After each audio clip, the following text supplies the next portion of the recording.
Daily. Taste the Daily. யார் அந்த car அப்படின்னு போட்டாங்களா, அதுல பாருங்க, அதுல கூட என்ன சொன்னாங்க, அந்த பெண்களை தான் முதல்ல சாடினாங்க. ஏன் அந்த போனோன்னு இன்ஸ்பெக்டர் கேட்கிறாரு, எஃப்ஐஆர் பதிவு பண்ணி அவரு முதல் தவறு அறிக்கை பதிவு பண்ணணும். சரி, பெண்கள் பதட்டத்தோட போறாங்க, நீ ஏன் நேரம் போனீங்க, உங்களை யார் போய் சொன்னது, எதுக்காக போனீங்க, யாரு என்னன்னு கேட்க, இதெல்லாம் பெருசா நீங்க எல்லாம் பெருசா ஊடகங்கள்ல வந்த பிறகுதான் போலீஸ் பயந்து போய் அந்த 4 பேரை கைது பண்ணி இப்ப இது பண்ணிருக்காங்க. அது என்னன்னா, ஒருத்தர் இங்கே இருக்கா அங்கே இருக்கா, ஆனா திமுகவுக்கு சம்பந்தம் இல்லை, திமுக கூடிய கட்டிட்டு வந்துட்டாங்க.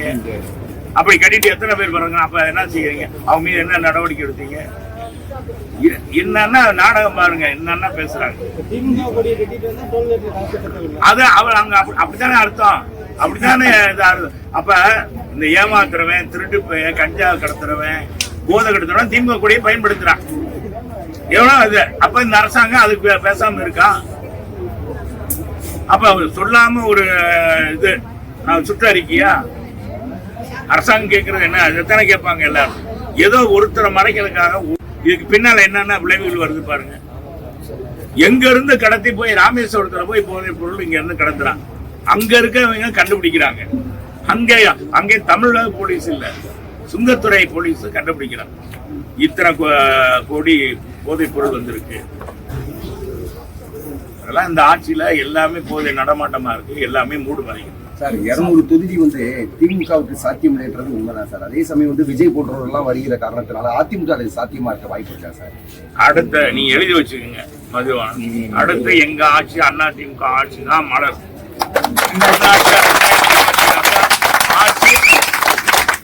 அதிமுக தான் அமைக்குது. பொதுச் செயலாளர் எடப்பாடியார் தான் முதலமைச்சர். நீங்க எதிர்பார்க்காத இது என்ன எதிர்பார்க்கறீங்க, அதுக்காண்டி நல்ல கூட்டணி அமையும். அடுத்து மக்களே ஓட்டு போட்டுருவாங்க. எடப்பாடியார் தான் இப்ப நல்ல மனுஷன், நம்மளாம் ஒருத்தருப்பா, சாதாரண குடும்பத்தில் பிறந்தவர், விவசாயி. அவர் ஆட்சியில நல்லா இருந்தோம்ப்பா. எல்லா பிள்ளைகளும் மாணவர்கள் எல்லா பேருமே இன்னைக்கு என்ன நினைக்கிறாங்க, எல்லாம் நமக்கெல்லாம் வசதி செஞ்சு கொடுத்து. இந்த கொரோனா காலத்துல 2G டேட்டா கொடுத்தாரு நம்ம எடப்பாடி, 3 லட்சம். யார் அவருக்கு என்ன படிச்சிருக்காரு, டிகிரி தான் முடிச்சிருக்காரு. இன்னைக்கு மக்கள் எல்லாம் இன்னைக்கு யார நினைக்கிறாங்க, 1000 பேர் களத்துல இருந்தாலும் எப்படி தலைவர் எப்படி இன்னைக்கு முன்மாதிரியா இருந்தா தலைவரை எல்லாரும் விரும்பினாங்க, அது மாதிரி இன்னைக்கு பாத்தீங்கன்னா எடப்பாடியார் தான் வரணும்னு எல்லாரும் முடிவு எடுத்திருக்காங்க. இன்னைக்கு எல்லா இடத்துலயும் இன்னைக்கு நீங்க சோசியல் மீடியாவுக்கெல்லாம் செய்தி வருதுன்னா யார் கொடுக்குறா, கட்சி கொடுக்கல, மக்களே கொடுக்குறாங்க. அங்க நடக்கிற தவறுகளை அவங்கள வாட்ஸ்அப்ல போட்டு உங்களுக்கு போட்டு விடுறாங்க. இதனுடைய இதுவே தெரிஞ்சுக்கலாம். 2021 தேர்தலுக்கு ஸ்டாலின் கார்பரேட் வச்சு ஒரு சுற்றுப்பயணம் மேற்கொண்டார். 21 தேர்தலில் சுற்றுப்பயணம் பண்ணார். அதே மாதிரி 26 தேர்தல் இருக்குமா எப்படி? அப்படி இல்ல, மக்களை சந்திச்சு எங்களுடைய ஆட்சியில என்ன செஞ்சோம், இந்த ஆட்சியில என்ன அவலங்கள், இதை தூவி வாரியாக பேசக்கூடாது. இது கார்பரேட் இது.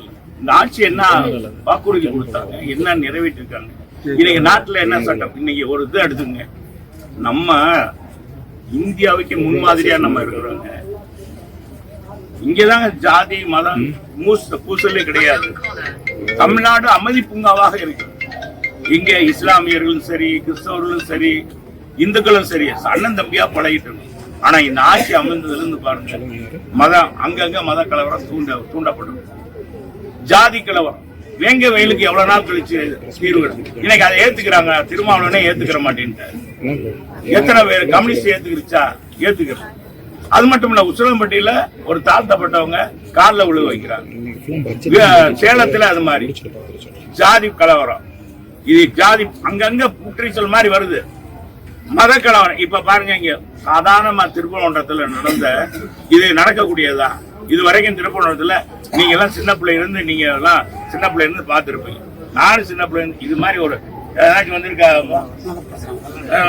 என்ன இதுவரைக்கும் இந்த மாதிரி இதே வந்ததில்லை. இப்ப போய் இந்த மாதிரி ஒரு பிரச்சனையை உருவாக்கி இப்ப என்னன்னா 4ஆம் தேதி இந்துக்கள் அமைப்பு வரப்போகுது. இதெல்லாம் தமிழ்நாட்டுல யாருடைய நாள, இது யாருடைய அவல நிலை, இது யாருனால? இந்த ஆட்சியினுடைய சட்ட ஒழுங்கு மோசமா இருக்கு. காவல்துறையுடைய கைகள் கட்டப்பட்டிருக்கு. மறைமுகமா ஆளுங்கட்சிக்கு சப்போர்ட்டா இருக்கு. ஆளுங்கட்சியை ஆதரிக்கிற கூட்டணி கட்சிகளுக்கு சப்போர்ட்டா இருக்கும். இந்த யார் அவர் சம்ஸ்கனி என்ன பேருங்க, நவாஸ்கனிய இதை பாத்தீங்கன்னா எங்க இருக்க இஸ்லாமிய அமைப்புகளே பள்ளிவாசல ஏத்துக்கிற மாட்டேங்க. அவரை போய் இவரை தலைவரா போட்டிருக்காங்க. அவர் போய் ஏதாவது ஒண்ணு சொல்ல அங்க போய் பிரியாணி சாப்பிட இப்ப என்ன அது இந்த மாதிரி ஆயுது. இதெல்லாம் நம்ம நாட்டுக்கு நம்ம மாநிலத்துக்கு தேவையாங்க? இதெல்லாம் தேவையா? எவ்வளவு அமைதியா இந்த இன்னும் சொன்னா இந்துக்கள் இது முதல் படைவிட முருக படைவீடுகள்ல 6 படைவீடுகளும் முதல் படைவிடா கொண்டாடிட்டு இருக்காங்க. அங்க மாம மச்சுனா கொண்டாடுற எங்க இஸ்லாமியர்கள் அவங்க கடமையை செஞ்சுட்டு இருந்தாங்க. மேல இருப்பவர் சிக்கந்தர், கீழே இருப்பவர் கந்தர். இது அழகா சொல்லுவாங்க. சிக்கந்தரும் கந்தரும் ஒன்னா இருக்காங்கப்பா. மதத்துக்கு ஒன்றாக, தமிழ்நாட்டுக்கு மதத்துக்கு ஒன்றாக வழிவகுக்கிறது கந்தரும் சிக்கந்தரும் ஒன்றாக இணைந்து இருக்காங்கன்னு சொல்லுவாங்க எல்லாருமே இஸ்லாமிய அமைப்பு. காசி சொன்னாரு, அதுக்கு மேல இருக்காரு. அப்படி இருக்கிற மாநிலத்துல இதெல்லாம் தேவையா? மத கலவரம் தேவையா? அதெல்லாம் பார்த்து சார் நைனா நாயந்திர சொல்றோம் சார், அதிமுக வந்து பேச்சுவார்த்தைக்கு அழைச்சு அவங்க பேச்சுவார்த்தை நடத்துறாங்கன்னா எங்க கூட்டணி அவர் கருத்தெல்லாம் நாங்க இதெல்லாம் அவர் என்ன கொடுப்போம் அதெல்லாம் எங்க பொதுச் செயலாளர் பாத்துக்குவார் தம்பி. அதெல்லாம் பத்தியே இல்ல. நான் தான் சொல்லிட்டேன்ல, அடுத்த நான் எடப்பாடியார் முதலமைச்சர் எழுதி வச்சுக்கேன். நீங்களாம் வாங்க, 26 நாடு அமைதி ஆகிறார். அமைதி பூங்காவாயிரம், மாணவர் செல்வாக்கா இருக்காங்க, மாணவிகளுக்கு பாதுகாப்பு, பெண்களுக்கு பாட்டியிலிருந்து 5 வயசு சிறுமியிலிருந்து பாட்டி வரைக்கும் பாதுகாக்கப்படுவாங்க. பாலியல் வன்கொடுமை இருக்காது. நான் அறுதிட்டு உள்ளிட்டு சொல்றேன்ப்பா. எங்க ஆட்சியில பாட்டியும் சரி சிறுமி அது மாதிரி இலையே இருக்காது. பாதகம் செய்பவரை கண்டால் நாம் பயம் கொள்ளலாகாது பாப்பா. மோதி மிதித்து விடு பாப்பா, அவர் முகத்தில் உமிழ்ந்து விடு பாப்பா. அண்மை செய்திகளை உடனுக்குடன் தெரிந்து கொள்ள இணைந்திருங்கள் எம் நாடு தொலைக்காட்சியுடன்.